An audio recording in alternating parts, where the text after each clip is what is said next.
Okay, let's continue with trig ratios, but this time we put some numbers in. So remember, when we're doing the setup, it matters of what angle we're talking about. So remember, it was like we were standing on the angle. So right now, we're just going to focus as if we were standing at angle X. So I'm going to put my little stick figure guy there. Like we are standing at X, okay? And then remember the other thing that's always the same is across from the 90-degree angle is the hypotenuse. So in this case, the hypotenuse is 12. Excuse me.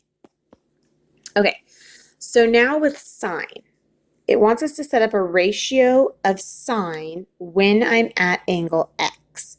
So remember, SOHCAHTOA helped us say, well, okay, sine means it's the opposite side in the numerator and the hypotenuse in the denominator.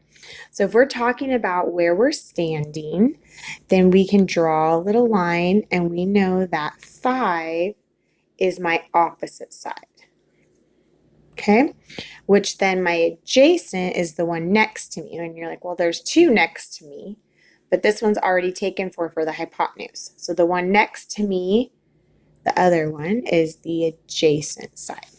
Okay, so now that I have those set up, all talking about angle X, I can set up the ratio. So it's saying sine of X. What is the ratio? Okay, so sine is opposite, which in this case was 5, over the hypotenuse, which is 12. And I'm done. That's all it wanted right now was the ratio.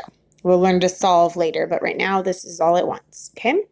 So now we do the same thing for cosine. We're still at angle X. We haven't moved, okay? If we have moved, make sure you check that, but for this example, we haven't moved.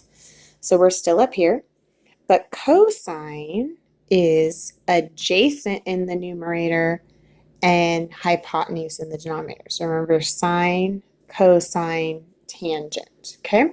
So cosine then, I'll put it over here. Cosine is adjacent, which is 8, over the hypotenuse, which is 12. And I can reduce that. So 4 goes into both of these twice and 3 times. I get 2/3 is reduced ratio. Okay? So 8 over 12, though, was how we got it. And then the last one is tangent. We're still at angle X. Tangent is opposite over adjacent. So opposite was 5, and my adjacent is 8. So I get 5/8. Okay, thanks.